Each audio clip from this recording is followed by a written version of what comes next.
All right, welcome to the Beyond Coaching Podcast. I'm joined with my co-host Max Ada, and today we've got Fred Dorman, owner and coach at DSP Barbell.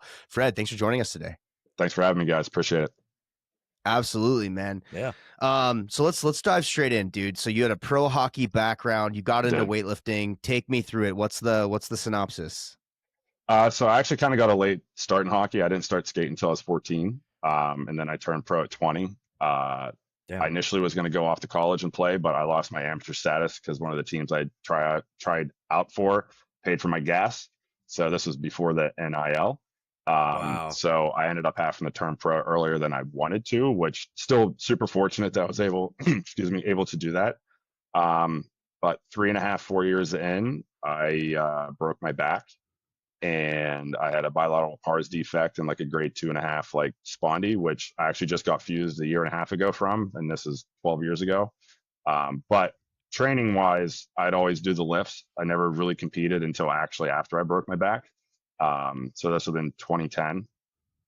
And then in 2015, after I got my degree from University of California and PA in exercise science, then I opened up a sports performance gym and started coaching weightlifting full time. So doing a little bit of both, but now I'm just all weightlifting.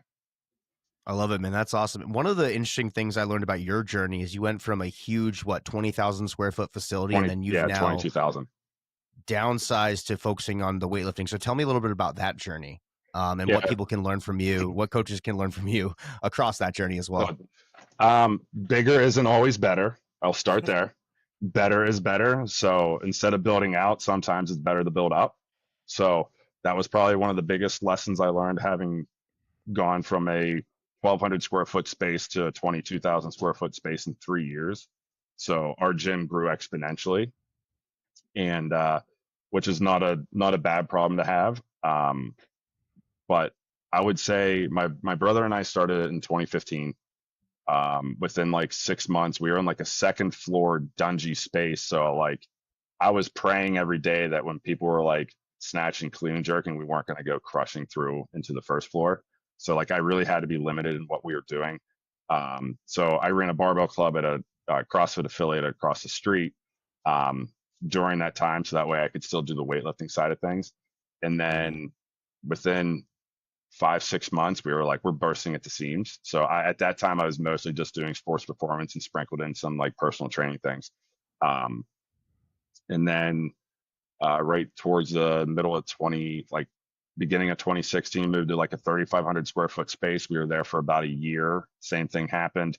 CrossFit affiliate closed, and then one of the coaches was looking to partner with us to add CrossFit to our facility, but we didn't think it was large enough because the gym that was coming and had interest was pretty large. So that's why we moved down the street to where we currently are. So I just recently sold majority of the business to my staff, but we're still all in the same facility. So we're still in the 22,000 square foot space, and my athletes have access to all of that. But weightlifting takes up maybe 2,000 square feet of that, which is all we need. So 8 platforms, all the Alico stuff, reverse hyper, GHD, just the things that like my weightlifters sauna, like the things my weightlifters need, but they do have access to all of that. But my biggest takeaway is bigger isn't always better. It's just the bigger it is, the more hassle you have. Not always bad stress, but having 5 or 6 coaches that you have to make sure you're helping put food on their table, making sure there's enough there for them, while also leaving enough to raise a young family. Just my wife and I got married while we were in our second year in the location we are currently. So we've been in this location since 2017. So there was a lot to that, but I would say the biggest thing is like stay as small as you can, as long as you can, and just bank money as you can, save, grow when you need to, grow when you absolutely like, there is no other option. So, but definitely. Better is better. Bigger isn't always better. And then just surround yourself with like-minded people. As far as staff, business partners, I had great support from home, great support from my wife. So my wife was a flight attendant at one point. So she kind of put her career on hold to allow me to kind of go off and do this for the last 10 years. So I got to the point now with my wife's career that she needed to be able to emphasize more of that. So it was like perfect timing. I wanted to downsize and just do weightlifting the last 4 or 5 years, but COVID, just trying to dig back out from COVID, to get it to the point where it was marketable enough to sell. Um, we're at that point now that I was able to do that. So now I can just kind of go all in on weightlifting, which has been my dream anyway. Nice. And it has nothing to do with I love coaching the athletes we had and the affiliate that we had, but I really just want to focus. I want to coach the Olympics, and I can't do that doing 10 different things. Yeah. So, and I have some really talented athletes that I've been fortunate enough to Yeah. have some Team USA athletes like. So we're trending in the right direction, and we just need more time. So You when we talked previously too, you mentioned like this aha moment you had, I think, with an athlete named Kendall. yes, That like yeah, showed yeah. you what weightlifting was gonna, maybe be in your life. Take us through that So moment. Kendall was a 12-year-old gymnast coming in to learn to do CrossFit. She wanted to start CrossFit, and the first day I was teaching her how to snatch, I looked at her dad and I was like, I hadn't taken anybody to a meet yet. So I've been at meets to help. I competed myself, but I haven't specifically as a coach had an athlete compete at a meet. Um, I looked at her dad and I was like, we should probably talk about the CrossFit weightlifting thing, because like she picked it up immediately. And it was like, okay, this girl can move. She has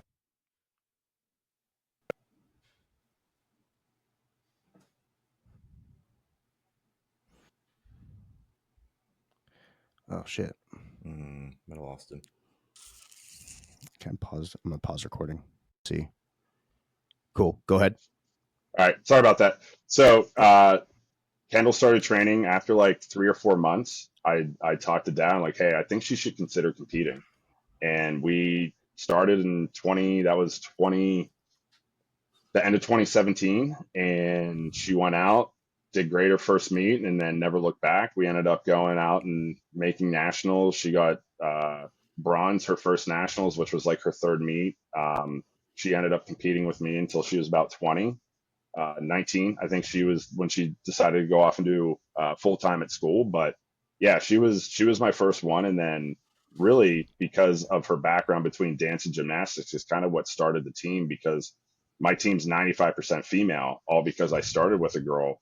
All of her friends wanted to do it, and then they started seeing the success she had, and they were like, "Oh, this is really cool. It's such a niche thing." And it's like a small, tight knit community that it's just organically. I didn't actively try to make it an all female team. We have a handful of boys, but it's just been kind of the natural progression. If you look at like the international standings and how we perform internationally, Team USA, women do perform at a higher level. It is much harder to make a Team USA team as a female than it is a guy, about 5% harder. So we were just at the Olympic Training Center 2 weeks ago. We just went over all of the data that they have for like the last 20 years of Team USA. It is substantially harder to make a team as a female, but that's how it started. It started with one 12-year-old girl, and now it's turned into a much larger thing. So Yeah. Max, why is that? Why is female weightlifting for USA developed so much faster with so many, so much stronger girls on the team? I think it's like a combination of a few things, but like one, the men's standards are just so high because it's not that they're so high, that they're high in general, but all of the qualities that would make you a really good weightlifter as a male, like 200 plus pounds, really powerful, really strong, really confident, really aggressive. Like there's a lot of other places you can make money with those skills, and at the same time, it's like there's just those guys have been through football and other sports, and like they may be done with this stuff and they just don't want to do it. They want to make money and go to stuff. With women, there's nothing really outside of like gymnastics and kind of CrossFit. And I think there's a huge pool of women that can get into it and quickly rise up the ranks and be a good lifter. And those qualities are like abundant, and there's just a lot more of that because that talent doesn't get soaked up after D1 school or whatever, D1 athletics. That's big. that. And then also it's just like, it's like there's just the all the qualities that I think women bring into weightlifting is they're more coachable, they're more willing to learn, they're more interested in spending money on self-improvement and hiring a coach and getting into a club and sticking with things, where a lot of guys get in and it's like You'll coach a young guy, and after 8 months, he knows more than you do. Right. And I've had guys in our gym that would be like, I'm going to do a Chinese program. I think it's better. And it's like, bro, I've coached like half a dozen American record holders. Like, I've gotten people to the crazy high levels compared to where you're at. Like, I know what's better. And it's like, they just don't get it, and guys are always just trying to do that stuff. Yeah. I think a big part of it too is, at least in my experience, the girls I've coached at all ages are more process driven. Yes. So like they buy into like, they have no issue doing technique work. Now there are days that my girls just want to push. And honestly, I typically have to deload my boys earlier than my girls. Like I can push my girls a little harder until they physically need to back off. So there's some of that, but I think Max hit the nail on the head with that. Like there's just there's unfortunately for the girls, there's just way more options for guys as far as like trying to get into college or play sports at a higher level. The sports that would make you a good weightlifter, like gymnastics, cheerleading, things wrestling, like that, are just more common for girls to do at an earlier, a youth development situation rather than guys, playing soccer, baseball, etc. I also think there's one other tiny thing is most people, like most women, in my experience, don't consume any weightlifting content at all. They don't watch the world championships. They don't watch the Europeans. They don't care about anything other than the thing in front of them, but they'll follow other women that are doing the sport. And so I think that breeds a different mentality that like, you can be that girl.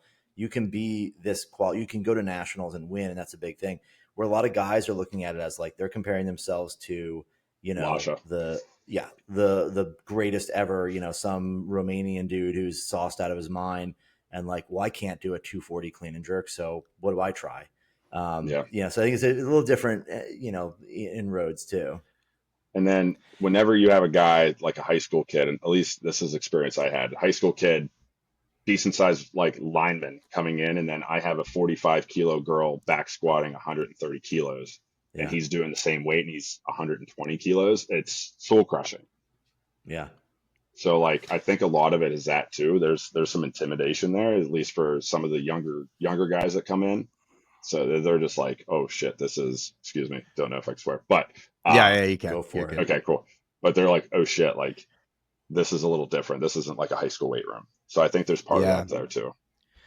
And one of the things, based on our previous conversations, it sounds like you've developed like a pretty awesome situation with a lot of youth and junior lifters with like a lot of long-term development. I mean, the fact that you coached Kendall from 12 to 20 years old, like that's insane. What are some of the things that you've prioritized that you've felt has helped you execute that plan and help people develop long-term? I think a big part of this, and you can look at, I know we had chatted a little bit earlier, if you look at Hampton and Olivia, the relationship you have with your coach is paramount. Like if you look at the data that USA Weightlifting has, all of the Olympians we've had, at least in the last 12 years, have been pretty much with the same coach since they started, or are in person. So I think the biggest thing for me is just relationship building, because I can teach anyone the science stuff behind weightlifting, but if you can't connect with your athlete, like it's really hard to get one, buy-in, but two, trust. Because like sometimes I'm going to have to put a weight on the bar that they don't think they can do, but they have to know that I have full confidence in them. So as far as like long-term development, I think the relationship building is crucial. And that kind of goes for any sport, but like weightlifting is such a unique combination of like, your sport is how you train. Like you don't just play football every day. Like you get a break from playing football while you're in the weight room, but like when you're in the weight room for weightlifting, you are doing weightlifting. So there's part of that, but I think the relationship, being able to connect with the athletes is probably the most crucial for at least for the long term. Like I'm confident I can develop any athlete into a better weightlifter. But the long term aspect of that, it depends if you can connect with that athlete and build that relationship. Because then they'll run through a brick wall for you if they trust you. So I think that's the biggest thing. Process oriented, like a structure is it something that you've winged it, and because you maybe possess like high emotional intelligence, things like that you've been able to do that as a coach? But is there any structure that you've had in the back end or process that, hey, another coach could take and learn from, like a 90-day goal review planning session or things like that, that you could advise someone to do? Yeah, definitely. As far as like, you kind of have to meet them where they're at. So you definitely have to have those conversations as far as like, hey, this is where they're at and this is where they want to get to. But you also have to be incredibly honest with them. Like, are you going to be Lasha one day? Probably not, but this is where I think you can honestly get to and just be upfront with that. But as far as like the actual process of it, is just making sure that you're not pushing it too hard. So the way I like to teach is you have to be able to do the movements well, then you have to be able to do the movements fast, and then you earn the ability to do it heavy. Hmm. So as long as they're like, that's kind of the process we do, especially with our beginners, is it's movement driven first, and then it's, can I do these movements quickly? And then can I do these movements quickly under load?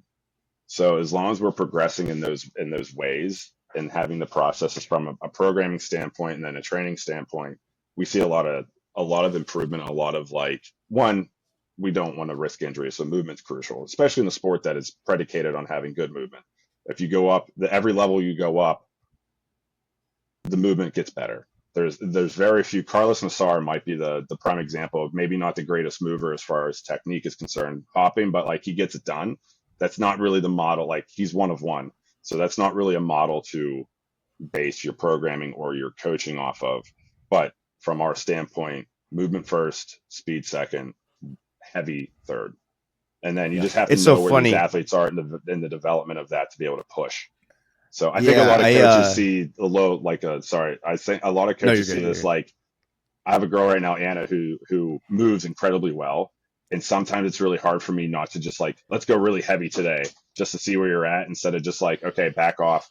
Let's stick to the process of that. And then those weights will actually be even bigger when we do get to that point. So Yeah, do you guys see this in weightlifting where, like, for example, we had a client for a long time who, um, John, you guys know who Max? I know you know who John Hack is, but I don't yeah. know, Fred, if you're familiar with John Hack, one of the best powerlifters of all time. But he has this interesting deadlift setup, and we had this one client who, like, then anything he saw on Instagram, he would like do that setup that day. Like he was just constantly changing his like setups and technique based on what he Hmm. saw on video from Instagram. And no matter what the coach said, it didn't matter because like John Hack's doing it this way. Yeah. Do you guys see that like with Oh, oh. weightlifters? I Anything, just think throw the probably word more than Chinese. powerlifting. Just throw the word Chinese in front of it and people will do it. Yeah. Okay. You know, I saw Coach Ma post this. Should we do this? uh, No. that's No, probably no, you one of the shouldn't. biggest. Yeah, yeah, definitely not with him. That's probably one of the biggest problems I think with a lot of people is you're as a coach you're battling against this constant barrage of like social media Hmm. stupidity, and it's not that it's inherently dumb. It's just like changing your start position, fixing the way you set up is not the thing that's going to add 150 kilos to your total and get you to the Olympics. Like your start position is probably a pretty fluid thing that has a little bit of variance that will just be that way throughout, all of time. And like the reality is like, maybe when your legs are stronger, you set up a little lower. When they're a little weaker, you set up a little higher. Like, and the reality is like all these things are coming at athletes that you're working with all the time, and you're constantly Yeah. battling that if you don't have a good foundation of like, hey, these are how we do things. This is our process. This is what we do. You can experiment a little and make some small adjustments, but like, yeah, the John Hack one's good because his deadlift setup is very unorthodox. Just like bend over and grab it. Just let her Literally. rip. Yeah. I Yeah, think a Yep. lot of that is, I have like two feelings towards this. Like one is if I'm getting athletes sending me like Instagram videos, I take it as like, okay, great. You're actually putting some time into like right. figure some shit out. So you're taking it seriously and like you want to get better. So I love that they do that. But at some point it's like I had a girl that wanted to test out, and I'll name drop Gretchen. Shout out Gretchen. She wanted to do a frog stance for a Yeah, yeah, while. I know long term that's not what we're gonna do, but I wanted to let her try it just to see if she did benefit from it. And the one thing, she doesn't do it anymore, thank God. But she saw a video of an Italian weightlifter doing it who also is a world level weightlifter doing it. She doesn't do yeah, it anymore, but she did. But the one yeah, thing she did learn how to do with that is actually how to set up her knees correctly, pulling out on her snatch. So yeah, she did learn something from it, but it was one of those things like, she's like, why didn't you tell me no? I'm like, you're an adult. Like, you pay to be here. I'm going to let you try it, and then we'll have a conversation afterwards if it works. And like, if you keep progressing, we're going to keep going until you stop progressing, and then we'll switch it up. But Yeah. my initial reaction is like, okay, great. They're actually taking the time to put some effort into like trying to figure out things. I'm doing a much better job the last couple of years of being like, that's stupid. No, we shouldn't do that. Like, we're at that point now. Like, they trust that I know what I'm doing. So Yeah. That's one reason I like to do a lot more variability, like variations in training, mhm. is you give people a lot of exposure to different things, which keeps them a little bit more motivated because, 4 or 5 different variations of a hang snatch is not going to make a huge difference one way or the other, but like it gives them exposure to things. Technically they pick it up faster. They learn more from having, a variety of different subtle changes, and it's not detrimental to the process. But at the same time, like you said, like they get to try different stuff and Yeah, experiment, and it kind of alleviates or scratches that itch of like, oh, I saw this guy do that, maybe I should do this thing. yeah. It's Yeah. another thing that I like to do along those lines is like, once they get their program, I have a couple girls that do this, but I always tell them like, look through it, give me something you like doing, and I'll Mm. figure out a place to put it. So that way they Oh kind of yeah. have a bit of it's their program, it's their body, it's their career. Like, I want them to have a say in what they're doing. If they Yeah. give me an idea that I'm like, this actually might work against what you want to try to fix here, what other variation that you enjoy doing that might fit better? And I always try to plug that in for them. So that way they don't necessarily need to go out and see all of the Instagram videos and stuff like that. But so that way I kind of give them a little bit of a say in some of the decisions I'm making programming wise. I like that idea because it's something I've tried to get across to my coaches here, even just in powerlifting. But like at the end of the day, the athlete needs to enjoy. There needs to be some program 100%. enjoyment, Yeah. especially like for the Yeah. athlete. Like most of our clients here are relatively more gen pop. They just want to lift Hmm. weights to be healthy and get strong and feel good. And so, if safety bar squats might be like the right variation to help them, from tipping over, or like whatever it is, but the client hates doing safety bar squats, get them out of the program because like the Yeah. next variation that they might enjoy would probably get them 97% of the way there anyway. It's like, what are we doing here? And I've literally had coaches not stand down on that, or like clients quit because they're like, I didn't see this change in the program. And it's never computed for me because ultimately if there's buy-in and they enjoy the program, they're probably actually going to make more progress that way anyway. Yeah, 100%. They'll be willing to push harder, knowing like, because that also from a coaching standpoint, like, that tells them that I'm listening. Like, I Yeah. hear Yeah. you. So like, it's not just like I'm getting a text and I'm just blowing it off. Like, okay, I'm hearing Yeah. you. Let's see if this fits. So I think that's a big thing. At least like for my Gen Pop, like my personal training, especially for someone that doesn't have a ton of like their training age is very little, very low. It's like one of those things where like I'm going to expose you to multiple modalities and different types of exercise until we find something you really enjoy doing. And then we're going to kind of build a program around what you like to do while you're here. Because then, like you said, Definitely. that's the long term. Because this is not a quick sport. This is a very much a long term. Health and wellness is Yeah. not quick. It's a marathon. It's not a sprint. So like the long term part of that is the crucial part. And like if they hate it, they're not going to keep showing up. Yeah. One of the things that I was really impressed with by our previous conversation was one of your goals was you want to take someone from youth to being like your master's athlete with their family in the Yeah. stands is like literally Yeah. what you said. Yeah. And like for, that is a long-term time horizon. Yeah. And it's extremely impressive because in today's day and age with coaching and business, like we're all about these short-term, get it tomorrow, Mhm. get it yet like it's yesterday. How have you developed that mentality and how has that helped you succeed today? I think part of it is my hockey career getting cut short. I think that really kind of nailed that home for me. Like, if I didn't get hurt, I'd probably still be like schlepping away in the minors, riding buses for like 13, 14 hours as a 38-year-old just because I Yeah. love the sport. I think that was part of it. My dad has been a huge inspiration with that. Like, he's always been one of those guys, one of those dads that's been wildly supportive and like always talking long term. Like, what are you going to do in the next couple years? So like that's part of it. But um, I know if she's listening, I have one athlete in particular that I said this to. She's been my longest tenured athlete. So Michaela, if you're listening, obviously this is about you.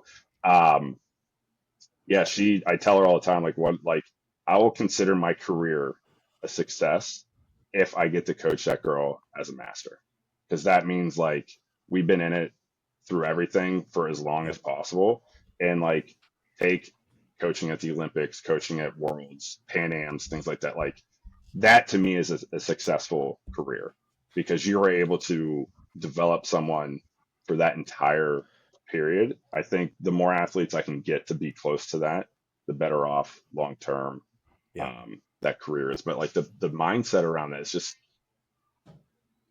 again, it goes back to relationships. Like results are one thing. Like I have athletes who no longer lift that I still talk to every week. That like I check in on them, how college is going. They'll text me how your girl's doing. Like that to me is super crucial. Like it's super important. That's why I coach. It's not obviously we're results driven. You have to be. It's a business, but also that's why they're in the sport. But to me, it's worthless if you don't have that relationship. Like I don't, and I tell people this all the time. I'm incredibly fortunate with some of the athletes I've been able to coach and work with, but I would rather have a team that are a bunch of local legends that just love to be there and do it forever instead of a team full of USA weightlifters that are come and go. They're transient. They don't really want to be there. Like they don't have the workout. Like that's not why I do this. Like I want to coach the kids and the athletes that like want to put the work in, that want to like dig in, but also have fun, but like want to be there for the long term. Like that's Definitely. why not, like why do it then? Mm-hmm. How do You know what I mean? Like it just doesn't make sense to me. How do you go about, for someone who's new to this, how do you go about establishing that? Like how do you what qualities in yourself and your business do you have to focus on to foster those kind of relationships that last that long? That could be a deep question. That's the right question. To answer this might take a bit of time. Go for it. I've never honestly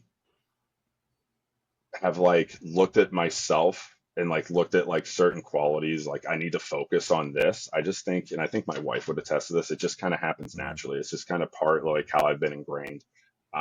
She said that she hates small talk, but she's like, you could talk to a brick wall and make it sound interesting. Like, Yeah. just being present as a coach, I think that kind of breeds that. And they know, like, I'll do anything at a drop of a hat if they need it. And they just instinctively know that, like, this coaching doesn't stop when they leave the gym. Mm-hmm. Right? Because some of these kids are having really tough college decisions. They're having really hard life decisions. Like a lot of times I'm the guy that gets the text to help out with that.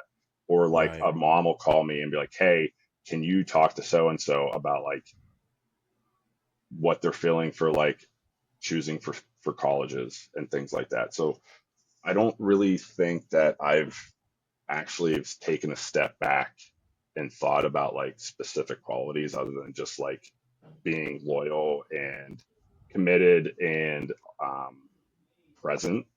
Just try to be Mm-hmm. myself has been incredibly helpful for that.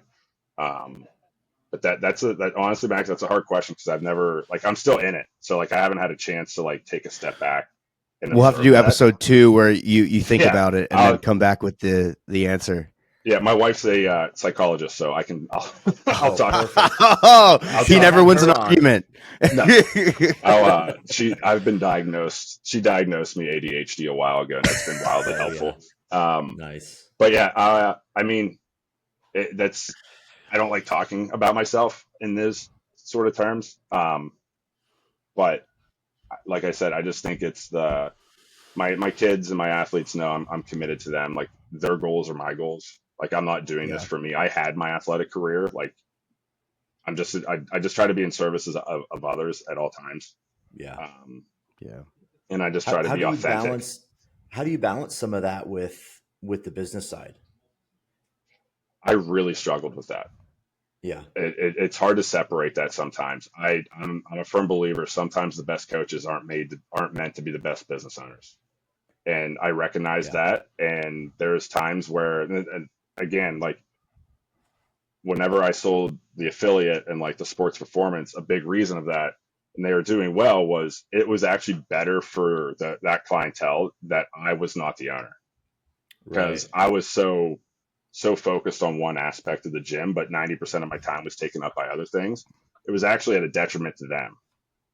So because I wasn't able to provide them what they deserved from a business owner. Also, again, bigger isn't always better, but I think that's part of it. But from the business side of it, like I think it's helped my business because now I'm solely focused on what I personally want to do. So I've been able to put all of my time and energy into this one singular thing instead of having, because we had jujitsu, open gym, boxing, CrossFit, sports performance, weightlifting, personal training. So like I was wearing so many different hats that it really kind of muddied some of the water of the areas of where the gym was heading. So I would say like find your niche, find what you're really good at, and just go all in on that, and then find people to kind of fill in the gaps from a business standpoint. Definitely. Yeah. So like definitely, my brother was, so that's one of those things where, and it might take you a while to find that niche, because I was the sports performance guy first. Like that was my niche, and then added in weightlifting, and then I clearly fell in love with that. And then slowly pulled myself out of sports and started bringing in the right people. But it was still at that point where like running something at that scale was actually hurting all of the pieces because I was just divvied up too much. That I think find your niche and then piece in the people where it fits for other things. And then delegate once you're able to. Sometimes you can't. Like if you're kind of riding solo, sole proprietor, like you can't. But that would be just find people you trust and then delegate. But that would be like the biggest thing for that. Right. Definitely. So kind of start wrapping up here. I know you had a couple questions for Max. One of them was about Kevin Cornell. Kevin's my boy. I've known Kevin for a long time. That's a I haven't heard that name in a long time. Deep dive. That's why I wanted to ask you. So I did want to ask, just so a big reason I got started was like that, the boom, the Cal Strength boom, right? So that's John North slamming bars, Donnie Shankle, who was a freak. But then my favorite video of all time is him asking Glenn, how can I be as big as Donnie? And I use this quote all the time. Go back and pick a different mom and different dad. Yeah. No, that's, and I tell Kevin that all the time. Yeah, that's a good one. Kevin Cornell once said he used to come in the gym and he would lie about his weight all the time. And so Zach understands. Kevin was, I think he's about 5'6". He's shorter than I am. Yeah, he's tiny. I'm 6'5", so there's a definite difference. Twice as tall as he is. But he would come in the gym, and like the weight class he was supposed to, when he got to California Strength, he was shredded. He was like, he was a wrestler. He was a wrestler, ripped. Yeah. And he would come in, he just kept getting a little fatter, right?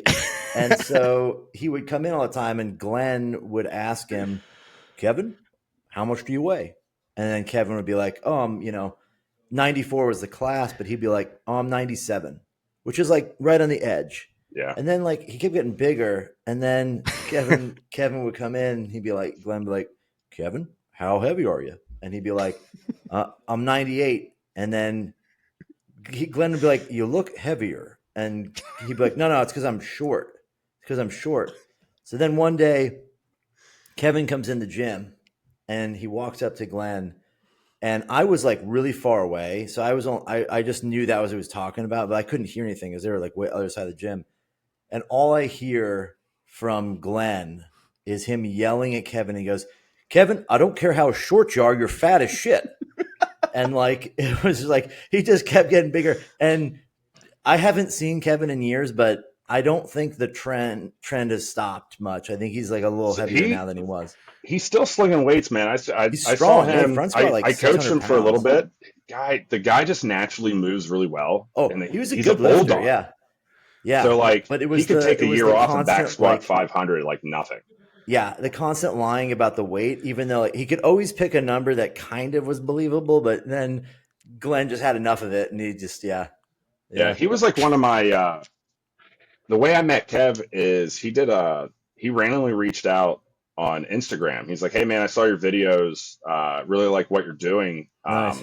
If there's any time that you want to like meet up and like cat weightlifting or That's cool. do whatever. Yeah. So he just kind of like offered just to like chat, help. I was a new coach, and he was kind of like one of my like first mentors in the area, in the space. Nice. That's really so cool. I got to know Kevin really well. Still talk to him pretty frequently now. I actually got to coach him, which was kind of a surreal moment, because I remember I'm like, oh, this is the guy I used to watch on YouTube all the time. Now he's reaching out. I'm like, what a small world. I didn't know he was from Pittsburgh at the time, which is like 2 hours down the road. So I got to become friends with Kevin out of that, and then so he's a pit bull, man. He's like, he's built like a bulldog. He's still like in it. Like, he's not really competing much anymore. He does a little bit, but he's still slinging weights, which is cool. But yeah, because whenever I was like, I gotta ask Kev's story, because I know Max was there. Yeah. Like, you guys, there's a lot of stories I can't say on air, but I'm sure. He was a character. Yeah, but he's a really good dude. Yeah. And then cool. Yeah. Well, hey, Fred, we appreciate you being on here, man. Again, stoked you're on Coach Logic. Glad that seems to be going well for you. Yeah. Super well. Super happy that we're making that transition over. So nice. Cool. Sweet. Well, hey, awesome. Well, thanks for being here. We're excited to chat more. We need to have you on here again. Go a little bit deeper, maybe on the coach mentality stuff. How about that? Yeah, I would love to, guys. Anytime. This has been great. Awesome. Cool. Max, great getting a chance to talk to you. So yeah, you too. Talk soon. All right. See you guys.